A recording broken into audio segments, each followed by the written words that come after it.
Hey, Cole. Hello? Yeah. Sorry about that. No problem. Okay. Well, I want to pick up from where we left off before. So when we're solving systems of equations, this is a system of equations. How do we solve this one here?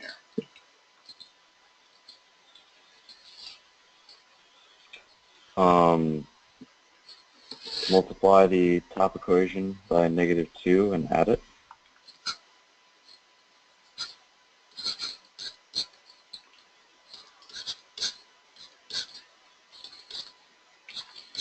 Well, there's the top equation by -2. I'll add them together. What do you get? You get -7y equals -14. So then y equals 2. And how do you get x? Plug the value of y into one of the equations, usually the one with the lesser value, so the top equation. Usually the one you've crossed out. Almost always. Because it's almost always the simplest equation. So I'm going to usually have to multiply the simplest equation. So so you'd have x plus 4 equals 9. So subtract 4 would obviously be 5. So x equals 5. Correct. And there's your answer. Okay.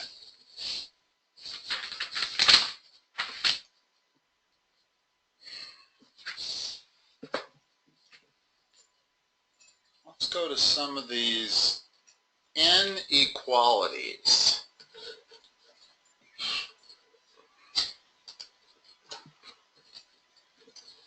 So if I have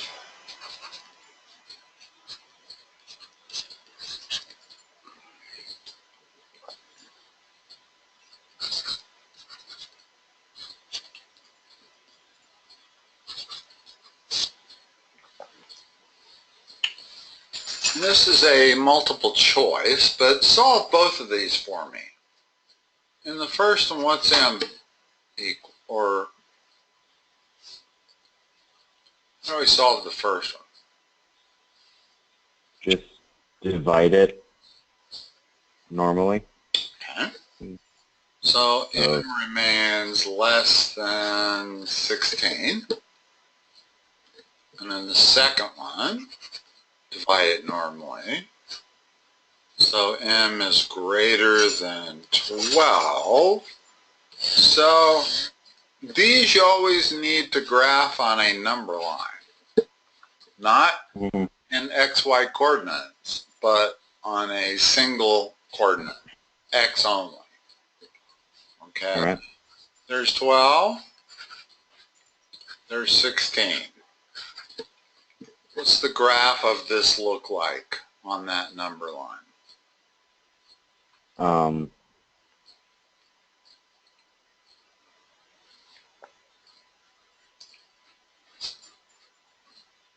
I don't know. We only do one inequality on one number. Well, if you're combining both of them, then obviously open circle or closed circle at 16? Open circle. Open circle or closed circle at 12? Open circle. It's everywhere in between there. Oh, okay. That's the graph of it. And obviously if one of these is a closed circle, make it like that, it's going to look like that, and so forth and so on. I'll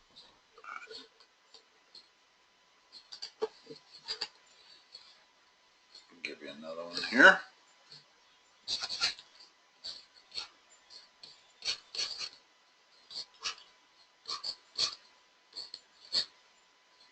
Oops. It's 4x plus 12. Now this one says this inequality is true if and only if which of the following is true. In other words, solve this inequality.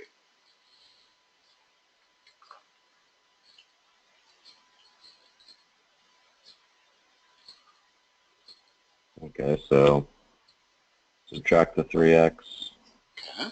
and then subtract the 12. Now, this is different because the x is on the right side. If I want to, and this really presents a problem for a lot of people. In other words, clearly minus 28 has to be greater than x. So if I were to graph this on a number line, and I make that 0, and I make that minus 28,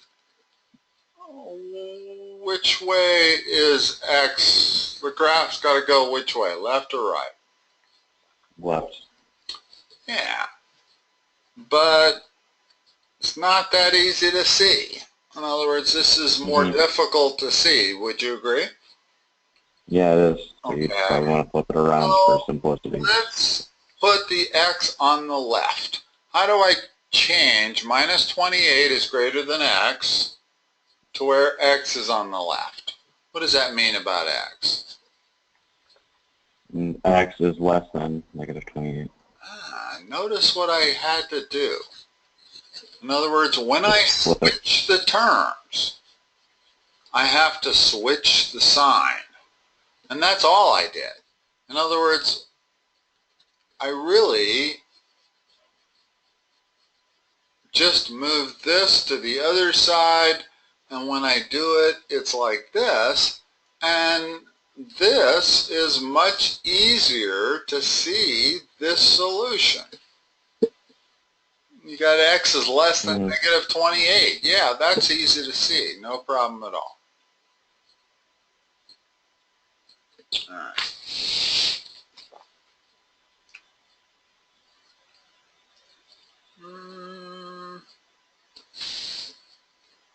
Okay.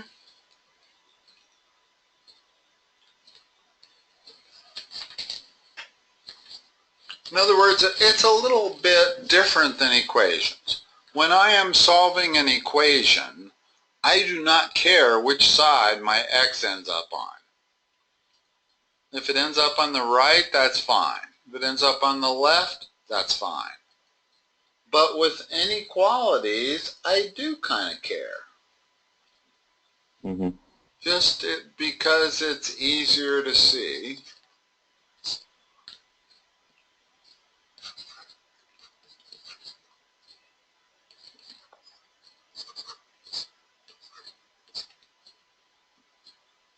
Solve this for b. How do you solve this equation for b? Multiply both sides by b plus 2. And then multiply both sides by 5. In other words, cross multiply, right? Yep.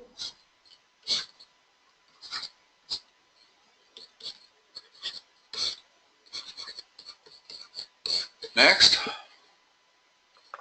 So then you'd end up with 5a plus 15 equals 3b plus 6. Next. Solving for b. Excuse me, yeah.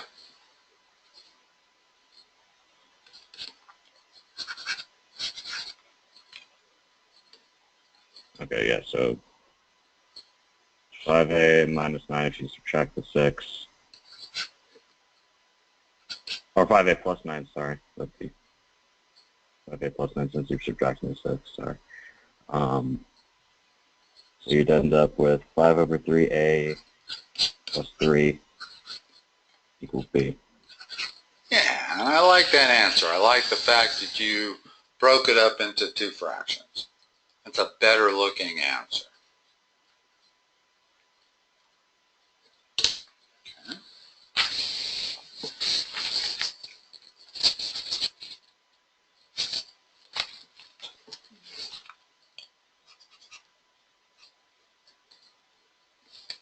hate questions that have M and N in them, only because they're very difficult to talk about in an online tutoring session. Solve this for N.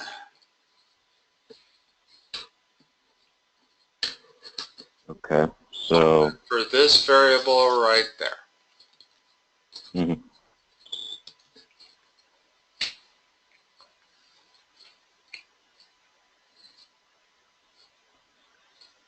When I say solve for N, what's the first thing you need to do? You need to get N by itself on the left side. Okay, but there's two terms that have N, so you need to get both of them by themselves. So, in other words, I'm going to move this to that Oh, side, so you can... and therefore I need to move the number to the right side. So what do I have? So you have mn minus n minus 3 equals 3. Okay, then move the 3 over, minus 3. So that equals 0. Now, be careful. Oh, so 6, because you're adding it. Yep, so 6. Always be careful. It's only equal to 0 if that is identical to that. And it's not. And then minus n would actually be mn plus n, because the negative n. Just realize that. Correct. Sorry, I missed that. Okay. No, you're good. Now what's the next So step? then you would divide by the m. So divide m by both sides. Is what the way you want to think about that. Oh, factor. Okay. Okay. And you're correct. That's what factoring is dividing by. Okay. Mm-hmm. So what do I have left when I factor out an n? Just an m. When you factor, Oh yeah, plus 1. always, always, always make sure that as you're doing it, you are multiplying it to check your answer. It's really easy for me to see that that is the same as that. And a lot of the secret to algebra is doing that. It's not waiting till you get to the end before multiplying or checking your answer. It's doing it along the way. Okay? And I can see instantly, one step at a time, that n times m is mn and n times 1 is n.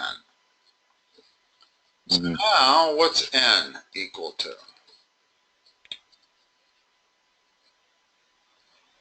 Um,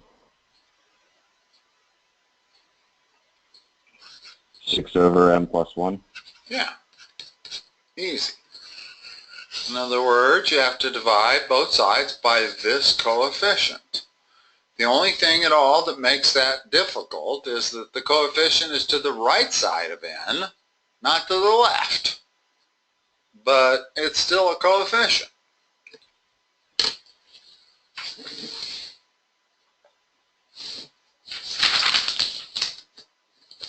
All right.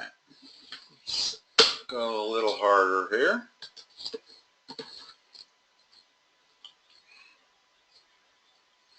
You tell me if I'm going too long for your schedule today. I apologize for being late. I'm certainly happy to give you half an hour, and I'll go to a half an hour unless you tell me I need to leave. No, that's fine. Is that all right? Okay. Okay. Yeah. So solve this for B.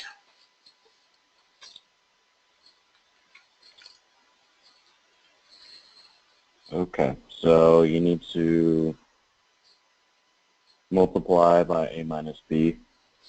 Okay, read the next line to me. What's the next line going to be? So d parentheses a minus b equals c minus b. Okay. What next? solving for b.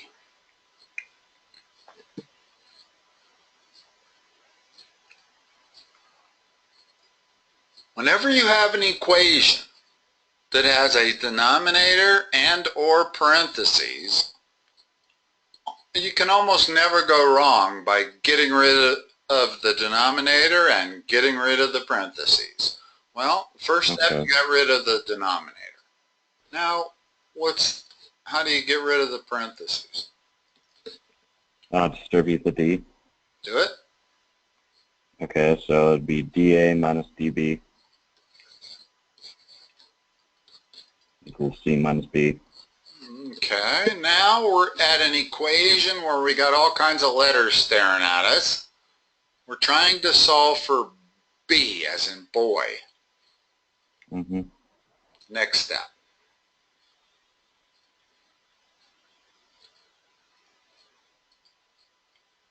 So get rid of the d somehow. Well, now, gather like terms. Get used to that expression, gather like terms. Well, I'm trying to solve for B, as in boy, so I want to get everything that has a B on it on the left side of the equation, everything else on the right. So what's the next line?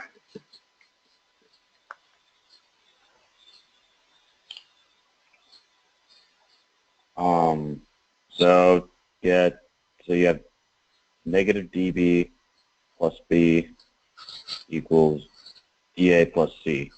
Perfect. Well, equals C minus dA. C minus dB, yeah. Right, okay. Now there's always a standard process. You got everything that has B on it on the left. I'm going to solve for B. Divide by D. Divide by B. In other words, because I'm trying to solve for B. Oh, yeah, factor out of B. Okay, so the D plus 1. Well, minus B so plus 1. Then you C equals dA. Okay, so now I'm going to divide, and what goes in that denominator? D plus 1. Well, rather than write it minus D plus 1, let's write it like this. 1 minus D. Yeah, that makes more sense.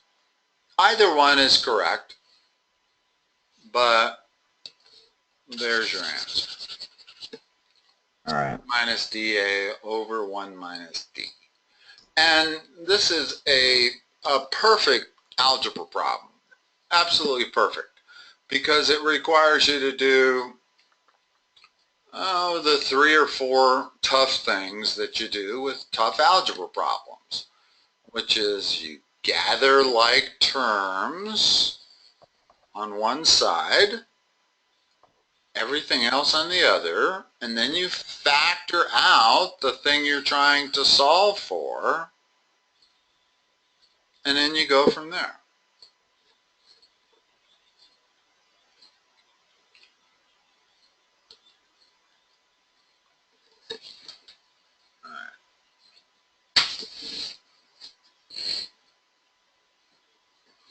It's kind of an interesting one.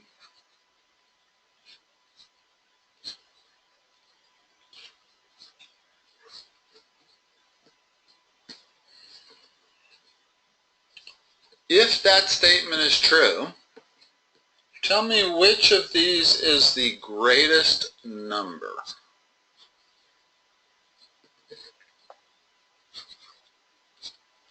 C. Oh, okay, that was the one you're writing. Okay. Okay. Which of these is the largest number? That's 1. These are all multiple choice in my book, so. And then 5 is, it cannot be determined.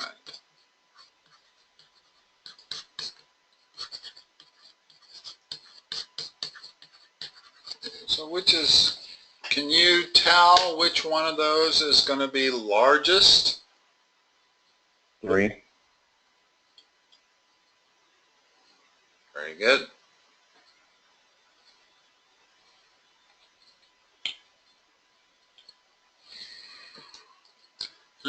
words, let's throw some numbers in here. Let's make C. It's going to be the largest number over the smallest number. Yeah, let's make C a negative number. Let's make A a negative number that's smaller than C.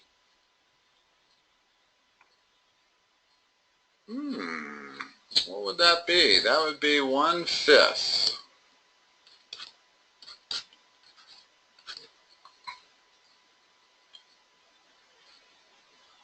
What would 4 be?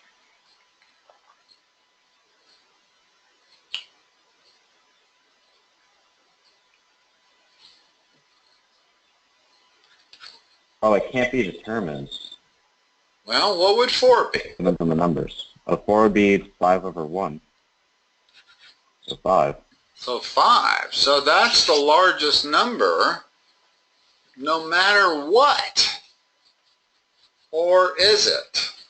Let's make C positive 2. And now A over C is minus 5 over 2. What's C over A? 2 over minus 5. Which of those is largest? 2 over minus 5. Yeah. So you're right. We just determined that it cannot be determined. Because in one case, A over C is larger, and in the other case, 2 over minus 5 is larger. And you have set values, it'd be easier to determine, but you can't actually determine it. Here's the thing, is most people have a lot of difficulty with this concept. Minus 1 is larger than minus 5. And the reason they have difficulty with it is because 1 is not larger than 5, but on a number line, minus 1 is larger than minus 5. Only because it's to the right. So if it's to the right of another number, it's larger. So in that previous problem, I found two different situations where in one case C over A is the larger, and in the other case A over C is the larger. And the moment you can find two different sets of numbers that contradict one another, then you get it cannot be determined. Now, let me make a statement about it can't be determined. Because you're going to take your ACT or your SAT. Which one? Your SAT? Is ACT out the window?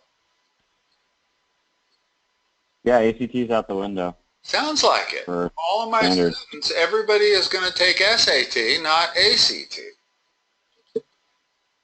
That's very interesting because there didn't used to be much difference between the two, but there was a small difference between the two.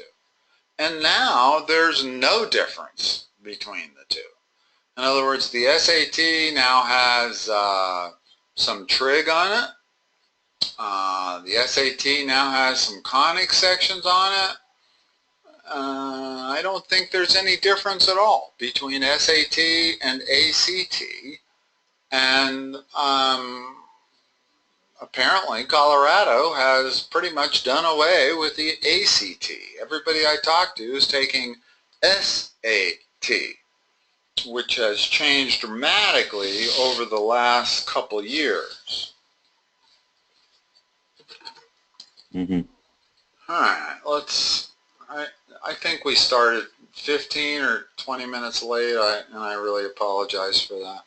No problem. Let's do one more here.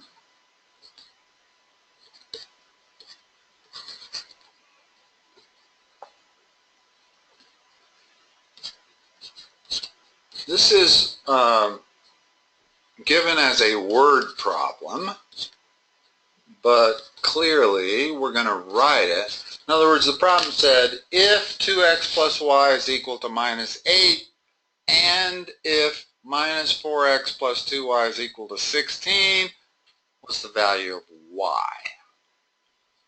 Well, turns out that this is merely two equations and two unknowns.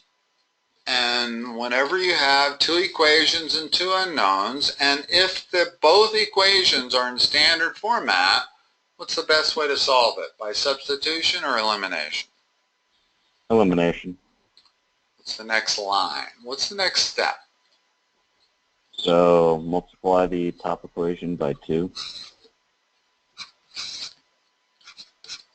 So you'd have 4x plus 2y equals negative 16. I always draw a line through it just so I don't get confused. Because sometimes when you get the 3 variables and 3 equations, you're staring at a ton of equations. And it's really, really important to be able to distinguish between one and the other. Okay. Mm-hmm. Now, what next?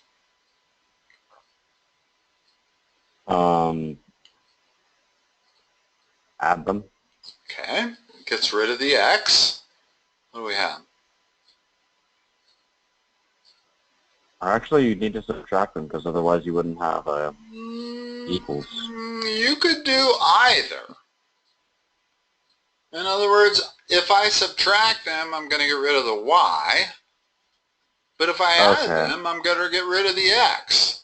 Well, in this particular question, it said, what is the value of y? It only wants me to solve for y. So what's the best thing to do? So add. Okay. What's the next bottom? 4y equals 0. Y equals 0. There you go. That's the answer.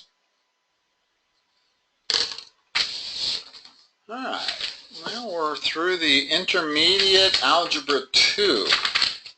So the only thing I have left in this book is